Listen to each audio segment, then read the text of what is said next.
Welcome everybody to today's broadcast. This is Maria Blaise Costello. Thank you for joining us today. Today's webinar is brought to you by the Clean Energy Group as part of our Resilient Power project.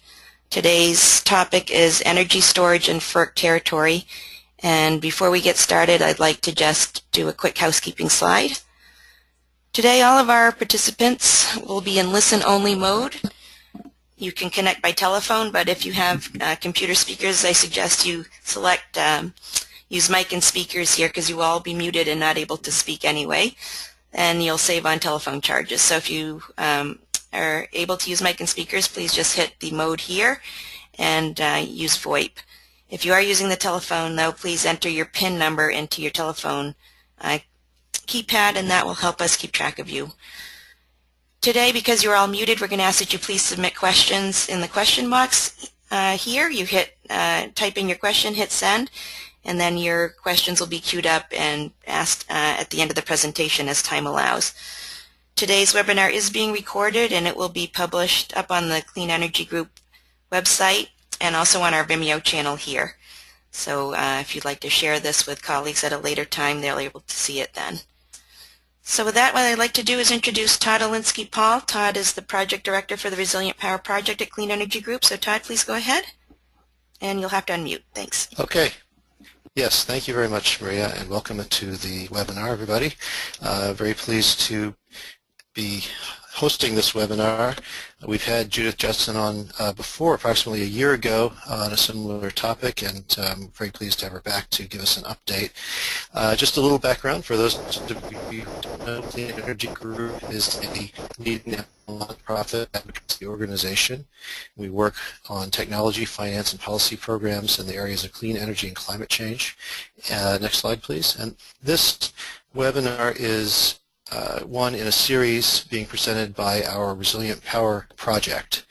And the Resilient Power Project is our way of working with states, municipalities, developers, and others to get resilient power deployed. And when we say resilient power, we're talking about clean, distributed generation and storage at critical facilities and critical infrastructure to allow those critical facilities to be able to island and continue to serve even when the grid is down, for example, during a storm or other natural disaster. Next slide, please. So with that background, I would like to introduce our speaker for today. Judith Jetson is the Director of Emerging Technologies for the United States at Customized Energy Solutions. She joined CES in August of 2012, and her role there is to provide clients with market intelligence, analysis, and consulting on energy storage and emerging technologies. She has experience in bringing new technologies from concept to market, and she specializes in advising clients on their market strategies and business models. Previously, she served as the chair of the U.S. Electricity Storage Association Advocacy Council and as vice president of asset management and market development at Beacon Power. She also previously served as chairwoman of the Massachusetts Public Utilities Commission. She holds an MBA from Harvard Business School and a bachelor's degree in mechanical engineering from Kettering University. So again, we're very pleased to have her back to discuss the recent developments in markets for energy storage, both in FERC territories and in areas that are not FERC regulated. So with that, I will turn this over. One thing before Judith starts, I just want to remind everybody that following her presentation, we will answer as many questions as we can. You should type the questions into the question box on your panel that you see on the screen. And please don't wait till the end of her presentation, but just enter those questions as they occur to you, and that gives me a chance to kind of sort through them and organize them a little bit, hopefully. We have, at this point, 145 people on the line, and that number is continuing to increase as people log on. So don't wait. We will get to as many questions as we can, but but try to get them in as early as you can. So that's all for me for now, and I would like to now turn it over to Judith Jetson. Okay, great. Thank you, Todd. Can you hear me all right? Yes, you sound fine. Okay, terrific. Well, good afternoon to those on the East Coast, and good morning to anyone who's joined from the West Coast. And today I'll talk about developments, really recent developments that have occurred over the prior year for energy storage in FERC territories, and basically we'll talk about the ISO RTO markets, and then as well as some initiatives that are also happening at the state level. And there really has been just a tremendous amount of new development for storage in the prior year. So let's see, there's a little delay in the slides changing. But I'll start with just a little bit of an introduction on Customized Energy Solutions. So the company is 16 years old. The focus of the company is on competitive electricity markets. We have staff members at every ISO RTO meeting that occurs across the country. We have regional offices across the U.S. We have also staff in Canada and an office in India. We have over 350 clients. And in addition to our market analysis work, we do provide wholesale services. We have an operations center that manages over 3,000 megawatts of generation and alternative technologies, and have been one of the early operation centers to dispatch and schedule storage. So in thinking about storage, and I know there seems to be a slight delay in the slides, so I'm going to let the slide catch up. There we go.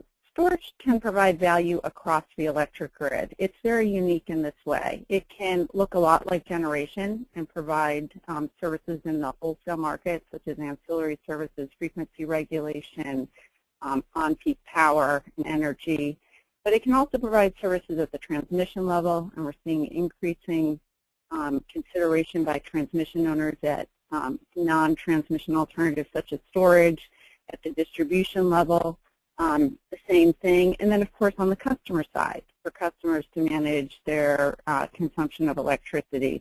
And a lot of that also is paired with customer-sited renewables.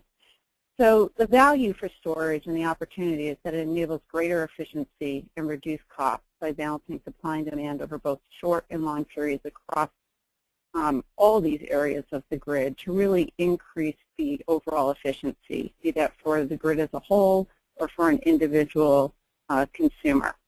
The challenge for storage has been how to monetize that benefit that storage brings, because a lot of our regulatory policy really wasn't developed with storage in mind, and particularly not developed for something that can fit many different categories, doesn't fit necessarily neatly into any of the traditional ways we think about the grid. And then for storage developers, both monetizing those benefits and finding cost-effective applications.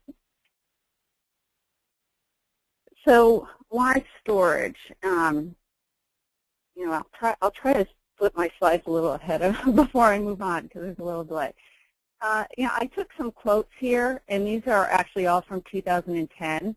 But it was really 2008, 2009 that we started to see early, 1 megawatt scale projects come onto the grid, and then in 2010, 2011, multi-megawatt storage projects. But if you look at the key leaders in the industry, they all recognize that large-scale storage is needed to integrate a lot of renewables on the grid. So Dr. Stephen Chu said, without technological breakthroughs such as storage, it will be difficult to rely on more than 20 to 30% renewables. Terry Boston, CEO of PJM, said storage changes everything, and it enables grid operators to integrate large amounts of intermittent resources and strengthen operations and increase control of the system.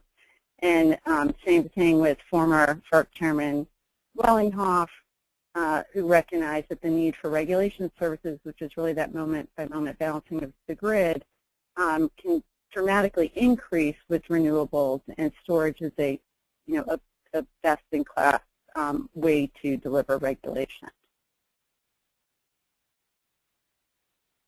So, as I mentioned, our storage technologies can play a role across the grid. And some of the early adoption has really been around ancillary services. So we'll talk some today about the developments in ancillary services across the ISO RTO market.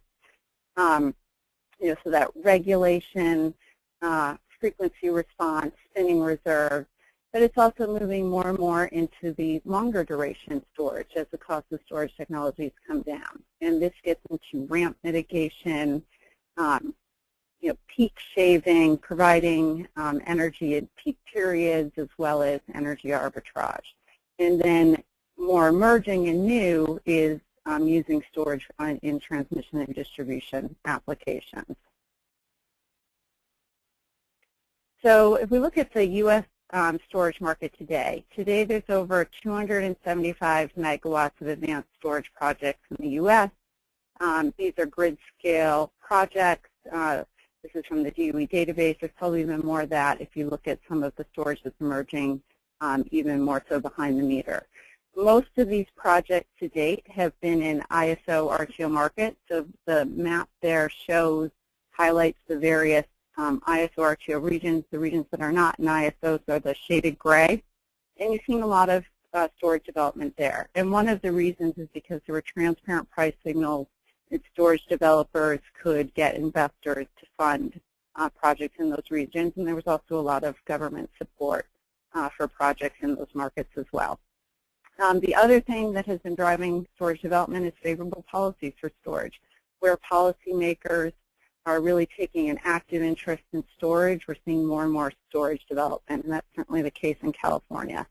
And then what's not shown on the map is remote areas with high energy prices. So in places where it's challenging to get low-cost energy, or where it's challenging to manage a grid if it has a lot of renewables, places such as Hawaii and Alaska, you saw early adoption of storage. If we look, though, across the grid as a whole, over 50% of the projects built to date have been built to provide frequency regulation. And one of the reasons for that is frequency regulation. It was an early cost-effective application for storage.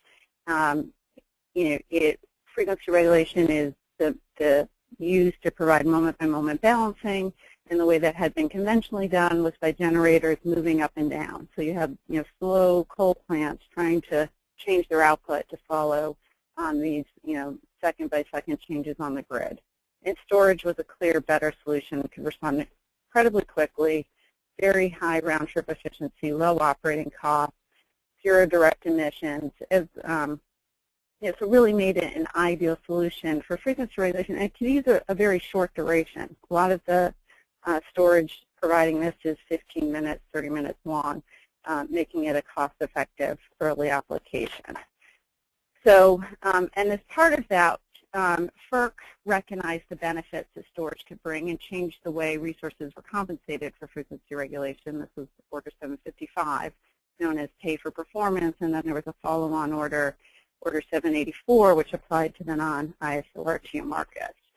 So today, nearly all of the ISO RTO markets have implemented changes to the regulation market that pay for very quick, accurate response to their dispatch signals, and storage, by virtue of the way it can respond, performs very well in those markets.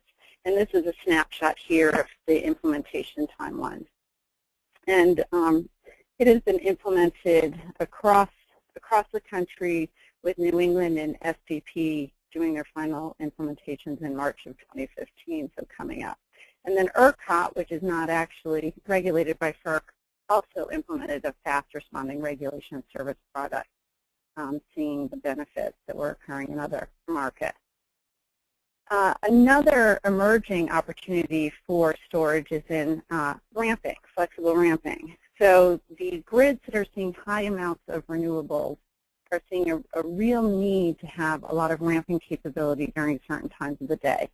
This chart here is the duck curve, and there's various variations of the duck curve, but this is from California. And what it shows is that as they have high amounts of solar, particularly during the day, and they take into account solar and wind and net load, in the morning they have high needs for ramping down, and in the evening they have high needs for ramping up. And in order to have resources available to provide that amount of change in need and respond to it, they're creating ramping products. So in 2015, there'll be a ramping product in California. There's one being created in MISO, and there's other markets discussing that as well. And these are, again, excellent applications for storage. Then there's also, I think, the way storage was initially thought of as what it would be used for, which is shifting off-peak power to on-peak power, or peak capacity. This generally requires a bit longer duration. We're seeing around 4-hour durations for this type of application.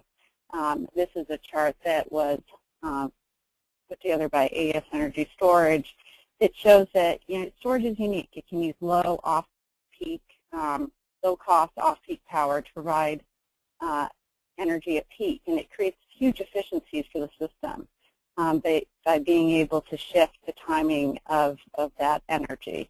And with that comes reliability benefits as well.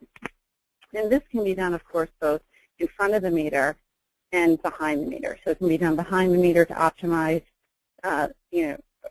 consumers' energy charges, but it can also be done from behind the meter to help manage the grid as well.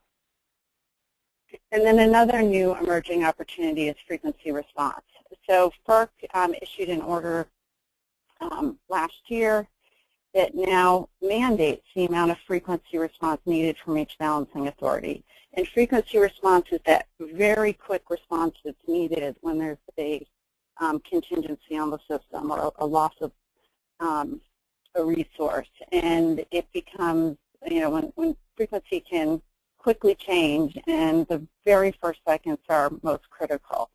And given the changing mix of supply that's happening on the grid, there aren't as many traditional generators available to provide this now. And so there's been, a decline in the amount of frequency response capability on our grid, and so FERC stepped in and is now, and NERC is now mandating that all the regions carry a certain amount or have a certain amount of capability. And with that, FERC's considering whether or not this should be a compensated product. Previously, generators were required to provide this response just as part of being on the grid. And ERCOT's actually now proposed a new fast frequency response product that's really tailored to using storage to provide this service. So where we see the drivers of the storage market in the next 5 years, growth of renewables is certainly driving storage. So high renewable energy penetration is driving policymakers, where you see policymakers really advocating and opening the opportunities for storage is where there's a lot of renewables. Also in these new ISO RTO products, so ramping products, frequency response, flexible capacity, flexible, procuring resources just for the flexibility benefits. In addition, pay-for-performance pricing and frequency regulation continues to be an opportunity. It's been very strong in some ISOs like PJM. Other ISOs are moving in the direction of where that will be another, continue to be a strong opportunity. In addition, utility concerns about grid resiliency. Severe weather is creating greater interest in storage. There's also a lot of emerging interest in distributed energy resources and the use of distributed storage and how those not just benefit their, where they're located, but provide benefits to the entire grid. And we're seeing that in some of the initiatives in New York. And then, of course, the cost of technology is coming down. And with the reduction in the cost of technology, more and more applications are cost-effective for storage. So I'll quickly go through the different regions, and this will certainly be the high level of what's happening in these regions, but just to give some sense of what specifically is happening in different places in the country. So in California, it's certainly been one of the top areas for storage because the state mandated procurement of 1.3 gigawatts of storage by 2020. And the first utility RFPs were in 2014. This is storage that is located both at 3 different points on the grid: transmission, distribution, and customer sited. and there's targets for each of those. And then there were some early RFPs. Southern California Edison actually had an RFP for storage for its local resource adequacy, and they were mandated to have 50 megawatts of storage, and they ended up procuring 260 megawatts of energy storage to meet their local capacity requirement. So that meant that, you know, by going above and beyond the 50 megawatts, that 260 megawatts was cost competitive to be procured. In addition, the ISL and the CPUC continue to change and the rules and tariffs to better integrate and enable the use of storage, particularly around resource adequacy and flexible capacity. So procuring resources not just for peak capacity, which is, you know, storage can qualify, but also so they have enough ramping capability to integrate renewables. This work in California requires a 4-hour duration to meet the resource adequacy requirement. Flexible capacity storage resources are measured on their 90-minute ability in either direction, so 3 hours from full charge to discharge. So there's a shorter duration around the flexible capacity. California also implemented pay-for-performance regulation in 2013. They're creating a separate ramping up and ramping down product in 2015 that storage will be able to participate in. And then there's state incentives for storage behind the meter. There's a self-generation incentive program that provides up to $1.52 a watt in incentives. And so that has, between high demand charges and that incentive, you're seeing a lot of behind the meter storage in California. In PJM, has had the largest, I would say, market-based initiative for storage or growth of storage in their regulation market, which is the largest regulation market across the country, for the largest grid. Today they have a little over around 100 megawatts, with more coming online soon, of storage in operation. There's about 360 megawatts in the queue on top of that. You know, some of that will be developed, some of it may not, but there's a lot of interest in this market, and that's because it really has improved payments to storage resources. So what PJM has found is that it benefited consumers by encouraging and paying for higher quality resources. They were able to reduce their regulation procurement by over 20%. That actually reduced costs overall while payments to storage were increased. And so the chart there shows the difference from, it was put in place in October 2012. Prior to that, a resource would have received around $15 a megawatt. After that, prices for storage revenue, I think during this time period I'm showing here, was around $45. Of course, the polar vortex helped that. So it's probably been, you know, in the mid-30s. So prices that storage can get funded and built, the economics work. A new initiative in PJM is the addition of storage in the capacity market. So to date, storage has not been eligible to participate in PJM's capacity market. The Energy Storage Association undertook an initiative last year that I was a part of to help change that. And at the same time, PJM has really done a large redesign of their overall capacity market for all resources. But as part of that, has now has a filing at FERC that integrates storage into the capacity design. So there's a new definition for a capacity storage resource. There's no minimum duration requirements for storage. It really puts the risk onto the resource owner. So there are rules for when a resource must perform during emergency conditions. There are penalties if the resource doesn't perform. There's basically no excuses for not performing when required. And so, it's up to individual storage owners to look at, the performance hours, the probability needed for certain durations, and to do the economic analysis.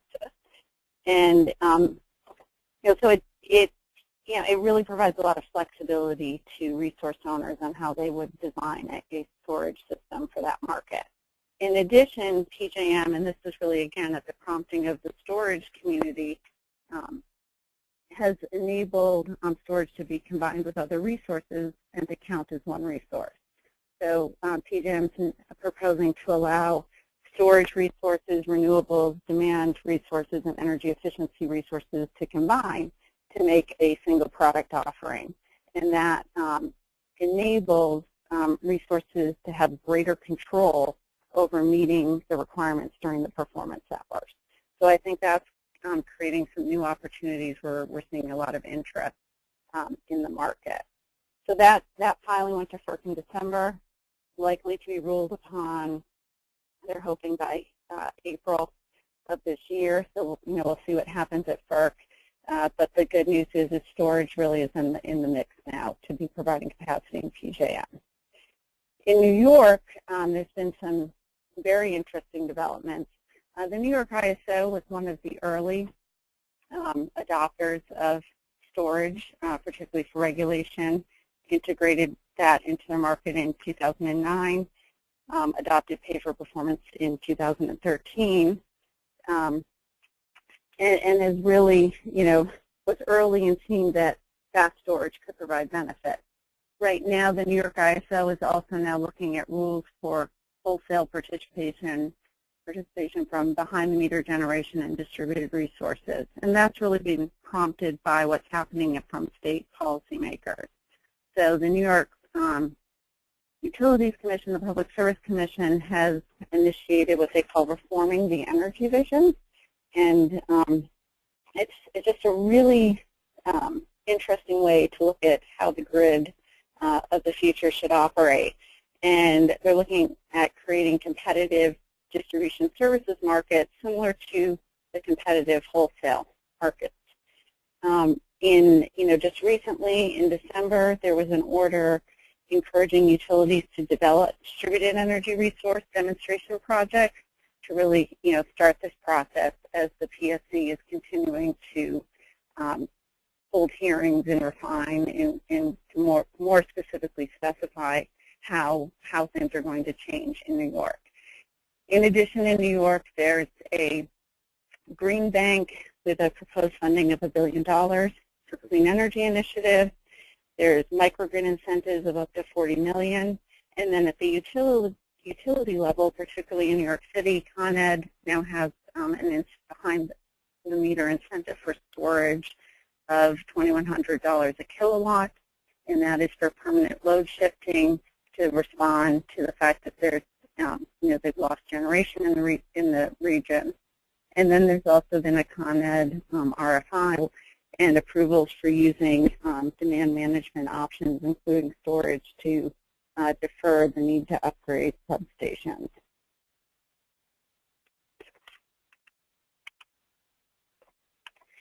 Okay, so in the Mid-Continent ISO, which that was the former Midwest ISO, but they last year, at the end of 2013, incorporated a large geographic region, Louisiana, parts of the South, that they've now become the Mid-Continent ISO. And they, the Mid-Continent ISO also implemented rules for storage to provide frequency regulation in 2009. However, payments for resources have been relatively low, so we haven't seen a lot of storage go into that market. And they did implement pay for performance. However, the dispatch signal for storage continues to be slow. It was really designed around the traditional provider for regulation in that region, which was coal plants. So there's been an initiative to look at creating a fast dispatch signal for storage. And S&C Electric Company has really been behind really moving this forward. And it's now come to stakeholders, and it's being considered in 2015. And what this would do is create a fast signal, and with that could really have the market look and operate more like PJM, where you're seeing hundreds of megawatts of storage go in, because the right incentives incentives are used in the fast storage is utilized. So I think that would be a very positive improvement, and I think what you'd see then is a lot more of the country utilizing storage for that fast response. In addition, given the amount of wind in that region, they're creating a ramping product in 2015. Again, this is an area where storage could participate. And they've also begun to really talk about non-transmission alternatives such as storage in their transmission planning. There's been various voltage support issues and reactive power issues where stakeholders are actually bringing forward that there's alternatives such as storage that could be perhaps more cost effective than some of the traditional ways to address that. In ERCOT in Texas, they've undertaken a new initiative they call the Future of Ancillary Services Initiative. That's really been brought about wanting to be and have products that are more responsive to the changing supply on their grid, and the fact that they are looking at having a lot more renewables. I see my screen hasn't changed. It's changed on my laptop, but it hasn't changed. Yeah, audience I'm seeing that as well. I'm not sure what that is. Will it move backwards, or is it just know. frozen? Oh, no, it's frozen. It's frozen. Okay, hang on, Judith. Sorry, everyone. Let me just pop up my set of slides here. We're on ERCOT.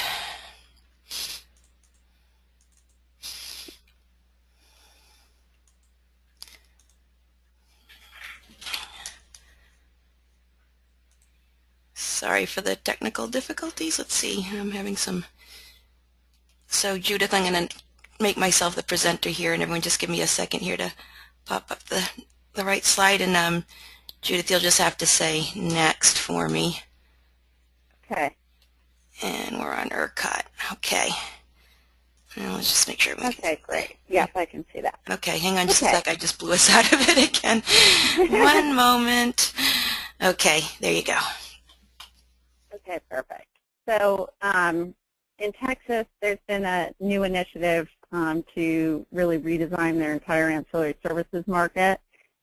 Prior to that redesign, Texas had moved forward with a fast responding regulation service pilot that was in 2013.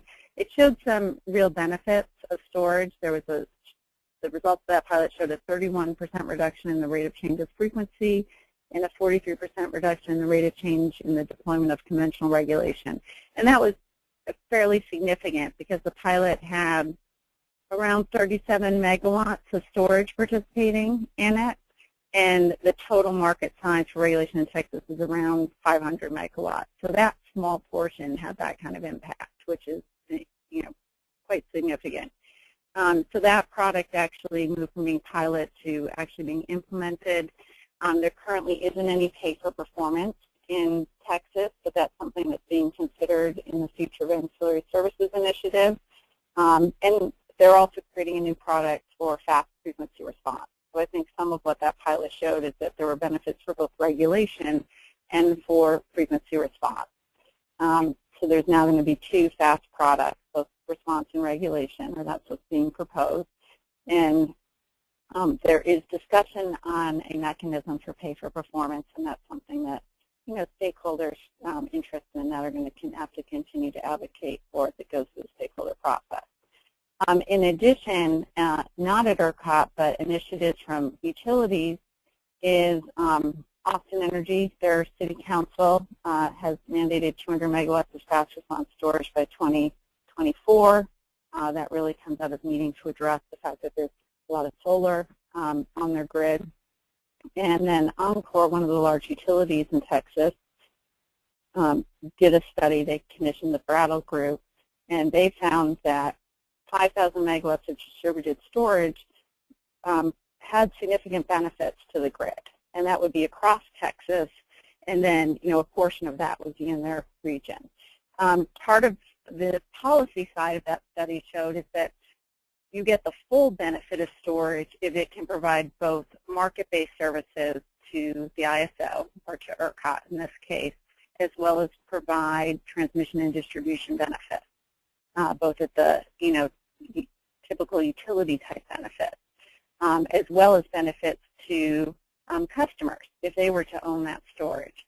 So, that's one of, I think, the ongoing policy challenges for storage is that, as I mentioned at the start of the presentation, storage can both at times be providing market services, at other times it can be doing some sort of distribution service, helping with circuit loads or helping with voltage support, as well as at other times perhaps selling ancillary services.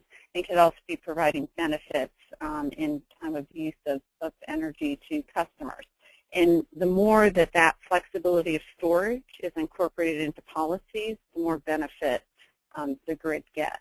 And so I think that's somewhat of the challenge we're seeing, because it doesn't fit as neatly into markets that have defined generation can supply market services, T&D cannot. And so I think that's something that will be interesting to see how that plays out in Texas. And I think we'll see that in other regions as well. So if we move on, I've just to the next slide. And so just to wrap up the ISOs, in New England, they were one of the first to have a regulation pilot for storage. It's actually been in pilot for quite a long time now, but they are implementing storage into the full market in March of 2015. And there's been a lot of state initiatives for storage. Massachusetts has done grid modernization initiative, that they're having the utilities submit grid modernization plans. Those can include storage. There's been energy resiliency grants that look at, they've issued or made grants to, some to municipalities and to entities for, renewables plus storage and the ability to be able to support the grid when, the traditional grid isn't there. Connecticut has a microgrids program, and Maine has had a non-transmission alternative pilot as well. In the Southwest Power Pool, which is the newest ISO, they just started their market in 2014. They are implementing pay for performance. They have a strong regulation market. The dynamics of that market is there's a lot of wind, there's a lot of traditional fossil resources, and there's challenges in managing the ramping and the regulation. So it has really the right kind of macroeconomics for storage. Currently, there hasn't been a lot of activity specific to storage.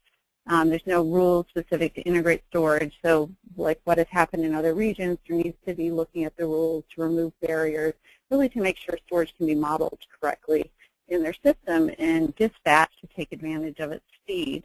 And so, that is an area where I think we'll see more activity from the storage industry in that market now that it's open, and there really are some good, as I said, those macroeconomic drivers that make storage a really good solution in that region. So we go to the next slide.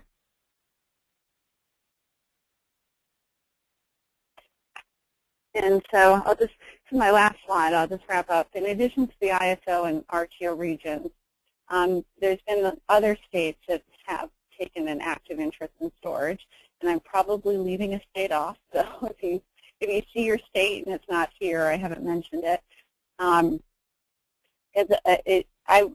Every day I'm seeing new things for storage. It's amazing to me how fast now storage is really coming into the market. We've reached that point where it's gone from single megawatt scale projects to 20 megawatt, 50 megawatt. Now we're seeing initiatives for 100 megawatts, and now gigawatts of storage are being proposed in certain regions.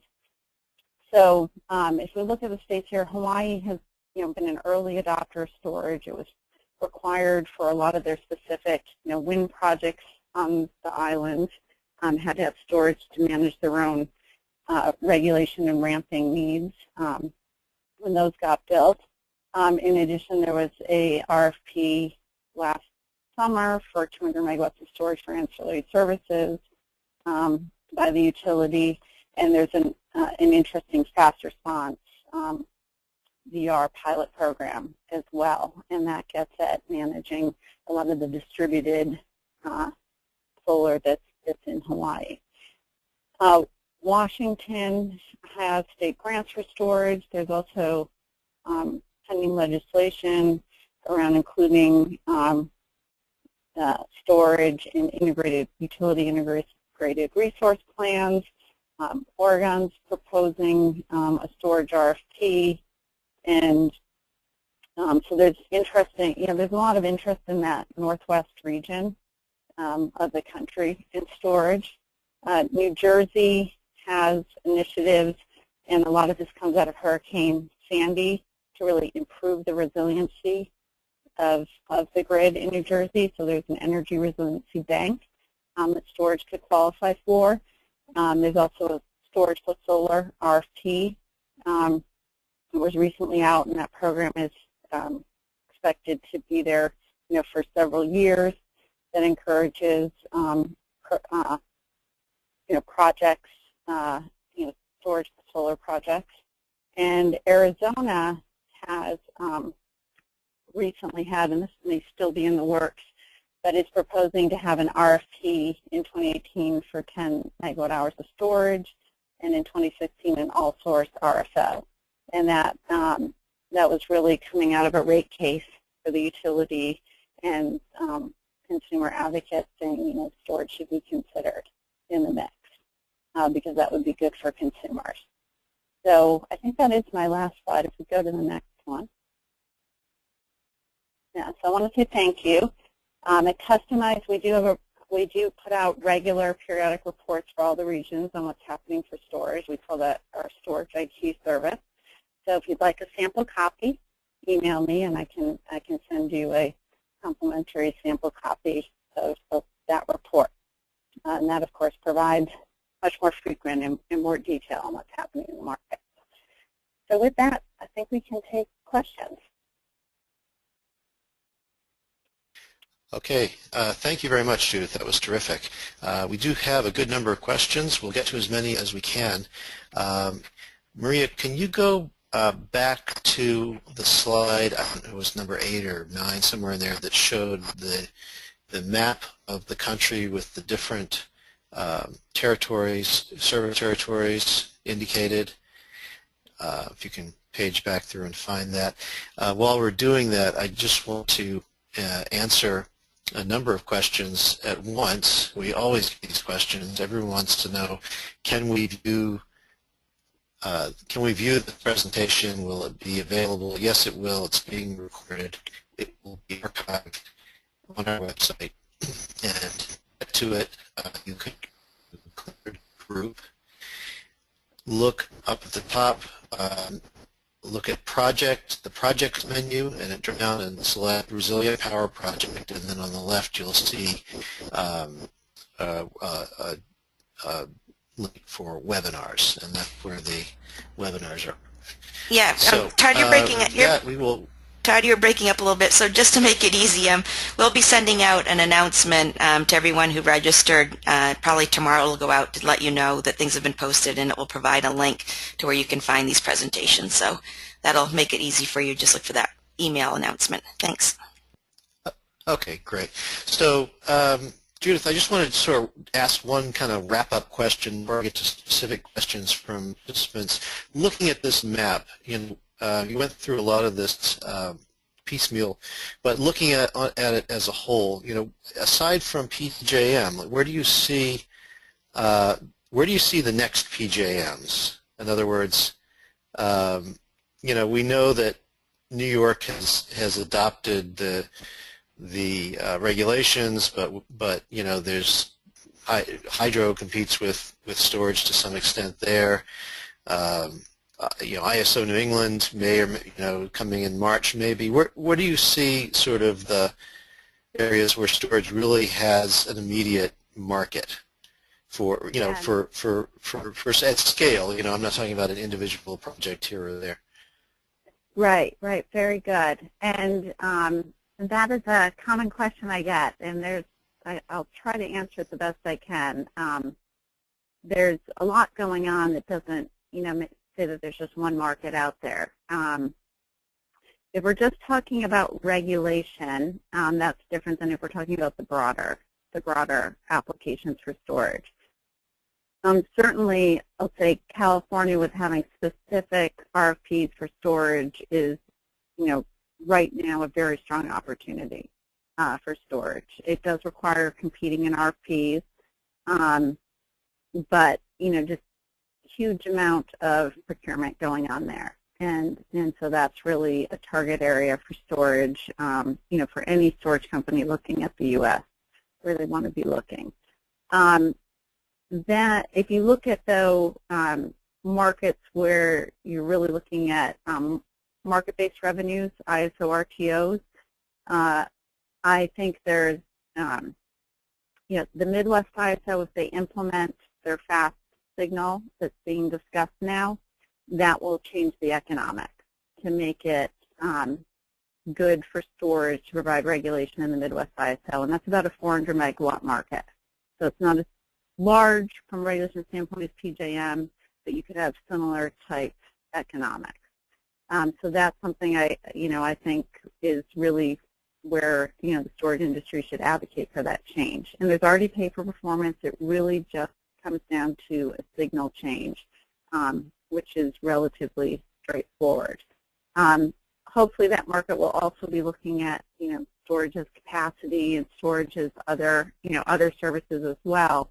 But there's a fairly, I call it fairly quick. Nothing in this industry is fairly quick, but you can make a change to the signal and with their existing tariff improve the economics.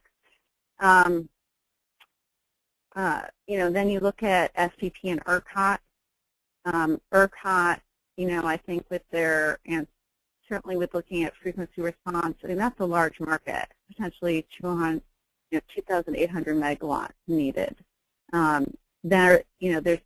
going to take some time to go into place. It's not targeted until 2018, 2019, but perhaps that piece of it could be pulled earlier and open that market, open their current responsive reserves to fast storage.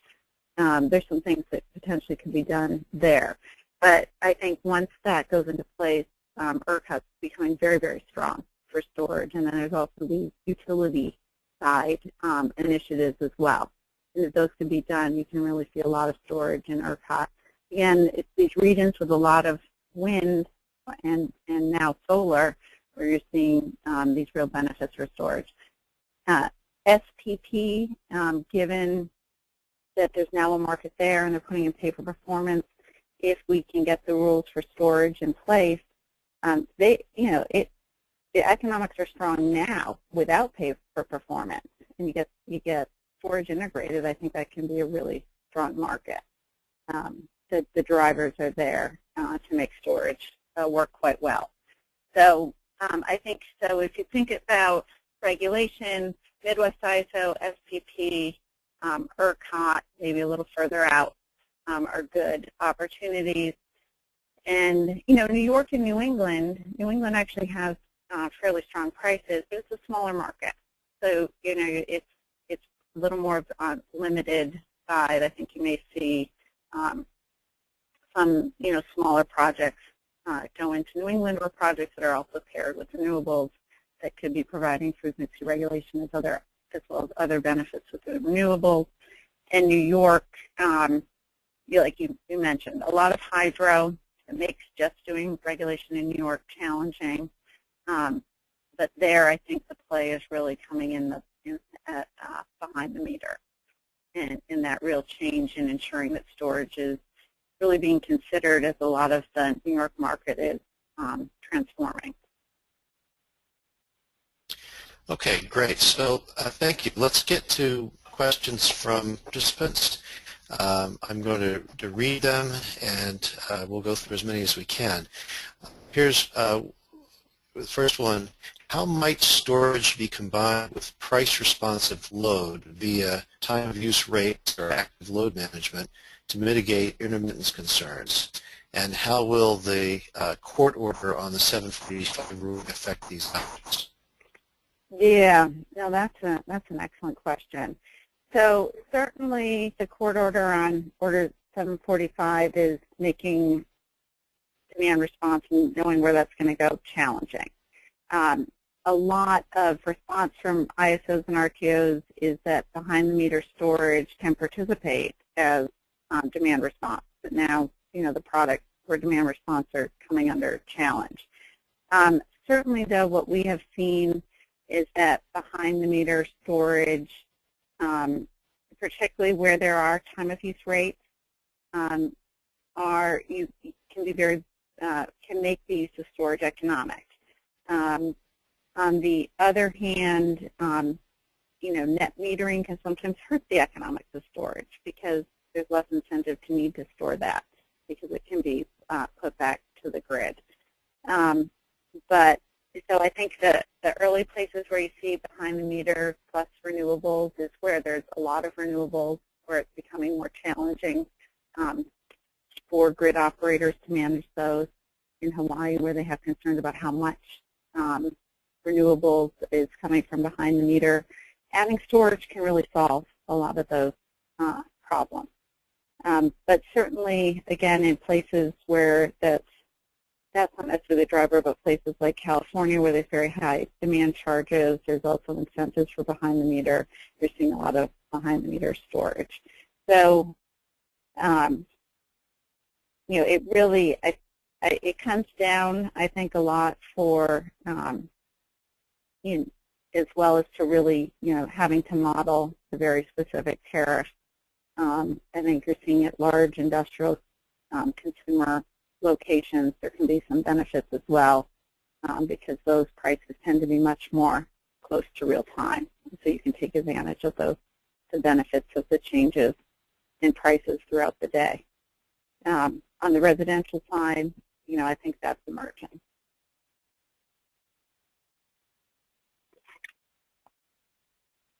Hopefully that answered that question. Can you describe in a bit more detail how resources will be compensated in California with California ISO's ramping product? I have a little trouble hearing you. You broke up just a little. Were you asking about California ramping product? Can you describe more how resources will be compensated for the California ISO's ramping product? Oh, okay, yes. Some of that's still being worked out, although rules are getting finalized. At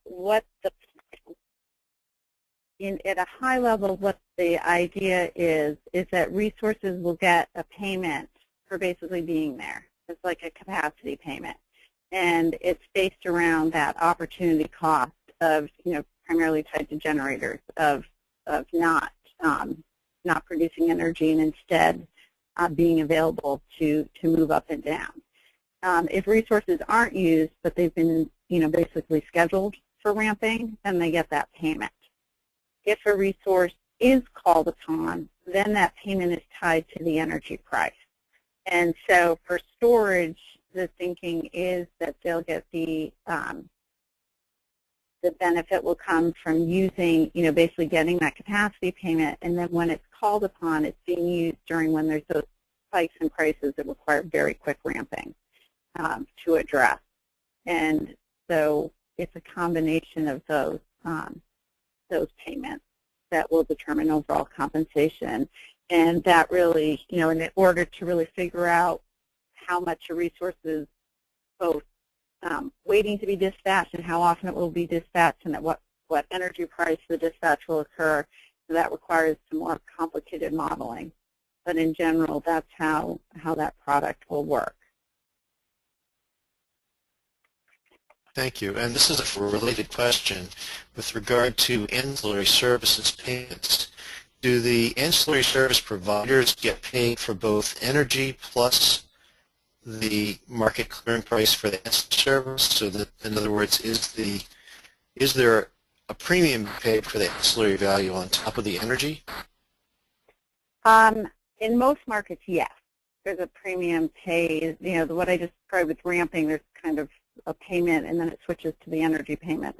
But in other products, a resource is paid for for the energy that it provides to the system, as well as that payment for the ancillary service. And then for for storage, it's doing something like frequency regulation. When a storage resource is providing energy to the system, or reg up, then it it gets paid for that energy. When it's absorbing energy, or reg down, it gets charged that energy, and resources are basically paid their net.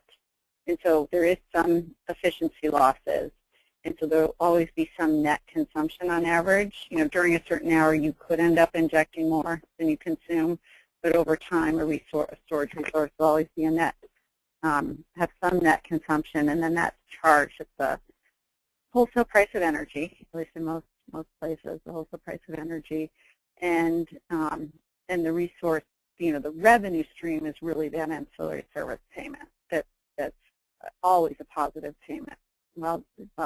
Whenever, for whatever, any hours that resource is scheduled. And then that is made up of both the regulation, both the payment for being available, the capacity payment, and then a payment based on the amount of movement that the resource was dispatched for. And then similar, different markets do spinning and supplemental reserves differently, but similar concept where you're paid for the energy and receive a payment for being available to provide the ancillary service. Okay, great. This is an interesting question. Are we seeing saturation in regulation markets where additional storages drive down the price of regulation? And if so, are storage developers starting to look to other market products due to the saturation? Yeah, I think you will eventually potentially hit saturation in some markets. I will say though that storage developers, I think, are looking at other applications. Maybe one because of saturation, but also because storage can do a lot of other applications. I think frequency reg was an early opportunity, certainly by no means the last opportunity. There's a lot more out there. So the looking at other applications is being driven by a lot of different things. But I do think what you are seeing is, markets where there's been a lot of storage. There's still room in all these markets. There's still room to add storage in PJM, but that's certainly been for regulation where the most storage has gone. But as more storage comes on and it's more efficient, it could see some downward pressure on prices. Certainly, though, as you get more renewables, it drives up the requirements that can offset some of that. PJM's done a study that shows they'll need to increase their requirement in the future. But I do think that means it's even more important for the industry to be making sure that other applications and other uses, that the policy changes, the market rule changes are taking place. So that the storage can have as many markets as possible to participate in. And that's not just good for the storage industry. It's finding application where then it's also good, for ratepayers, for consumers. Such as, I really think if you can get rule changes done in the Midwest ISO or the Mid-Continent ISO and SPP to enable more use of storage, that's going to both benefit the storage industry and benefit those markets where they're dealing with challenges for on their grids, for controlling their grid, and storage can really address that. So, but yes, that's something I think the industry needs to look at is, is there going to be saturation? And I think, I'll just add one other point. I think saturation for storage for all its applications is a long way off. But, for markets that are relatively small versus the overall energy markets, such as frequency regulation, that's, making sure all the ISOs have opportunities, not just some of them, and making sure that, the benefits of storage is, that value is compensated for, that's important. Because where it is, you're definitely seeing a lot of storage going in. Okay, so we've hit the hour mark. Can you stay a little long to address a few more questions? Yeah, I can stay. Yeah. Okay, I'm just gonna stretch it a few minutes. I know we have a lot of people still online, and we have a lot of questions that we haven't gotten to. I'm going to try to get to just a few more before we close this out. But turning away from markets for a moment, what are the technologies that are dominating the current deployment of storage, and what technologies do you see in the near term up and coming? Yeah, so I mean, certainly I think right now the largest market share where you're seeing storage is, definitely batteries, and then lithium-ion more specifically. And there's different lithium-ion chemistries, but you definitely see the dominant market share is lithium-ion based battery chemistry. So I do think that's evolving, and there's certainly a lot of other technologies. You also see, advanced lead acid on the grid. There's flywheels. There's different interesting compressed air technologies being developed, and then I think you see a lot of development around different types of flow batteries because they're more designed for some of these longer duration applications that are starting to emerge. So I think that's an area where you'll see, those types of technologies becoming more prominent on the grid, particularly, as these longer duration resiliency and capacity. But certainly, lithium-ion is very strong, and I think the cost curves for that show that it's going to be strong well into the future as well. So, but I think there's all sorts of interesting technologies emerging. I benefit from living, in the Boston area and getting to see some of what's happening, at places like MIT. And so I think there's also, other types of technologies that are emerging that, would be, kind of brand new. Becoming larger players. Okay, good. So here's just a financing question. We haven't really talked too much about that side of things. Can you talk about the financing of storage projects, and who are the investors?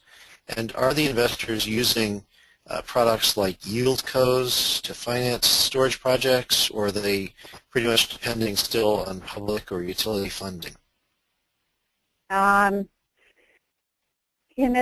That's a very good question. So I would say, so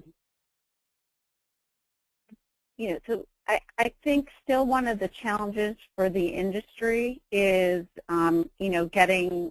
getting revenue certainty that can be project financed.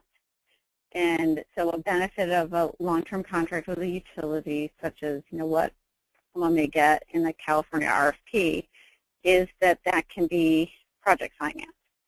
I think you are seeing, in the market-based regions, the challenge for storage, particularly providing just a single ancillary service, is, other competitors for that, traditional generators, they have, energy capacity ancillary services, and they're able to get power purchase agreements.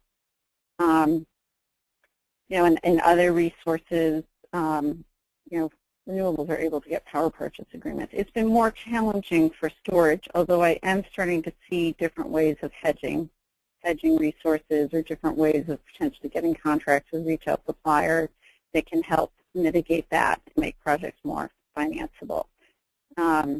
I think you see vendor financing emerging as another way of potentially, financing storage projects. So there's different ways that storage can be financed, but I think that's definitely still one of the challenges for the storage industry, because the more risky the proposition is, the higher the cost of capital, or the more difficult it is to fund. And so finding ways to get more revenue certainty is definitely an initiative that needs to happen. But I think the specific mechanisms for different project structures, so that's still very early. We're seeing a few different things, but there isn't a lot of consistency. The way I think renewables have certain structures that are used quite often. That's still very early stage for storage at this point. So it's not clear exactly where it's different structures that will emerge. Right. One of the things that we've sort of looked at in terms of customers, certainly on the customer side of the distributed storage is, where are the financing models? Similar to what we've seen, for example, with solar PV, that's really allowed that to explode, in terms of accessibility for people to be able to get a system without facing such a high upfront cost that it's right. It's daunting, even though you know that you're going to get a benefit that's going to pay your system off, down the road. You don't have that initial chunk of money to put into it. Where are the lease models? Where are the financing models for distributed storage? Yeah, well, I would say I have definitely been hearing a lot more discussion around lease models and how that can be done. I think, as you mentioned, where are they? I still think it's very early. You haven't seen a lot of that actually in play, but there is growing appetite from vendors to do financing, to look at ways to do leasing. Some of that, potentially there'll be different models on the distributed side that also involve the utility that maybe ease the financing. Although, I think if you look at the renewables, you've seen a lot of companies doing that without the utility. So hopefully, hopefully we'll see more of that. But I still think there aren't a lot of specific models. I still think it's early, but I do see a lot of discussion of that taking place. So I think that will start, becoming more talked about and more implemented in the future.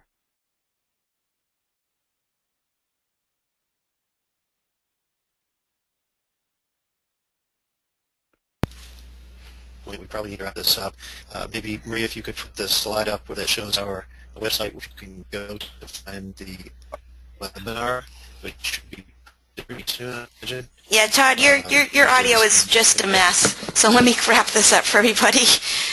Sorry about the Todd's sketchy audio, folks. But to close this up, I just want to thank all of you for attending today, and especially to thank Judith Jetson for joining us for another really informative and helpful webinar.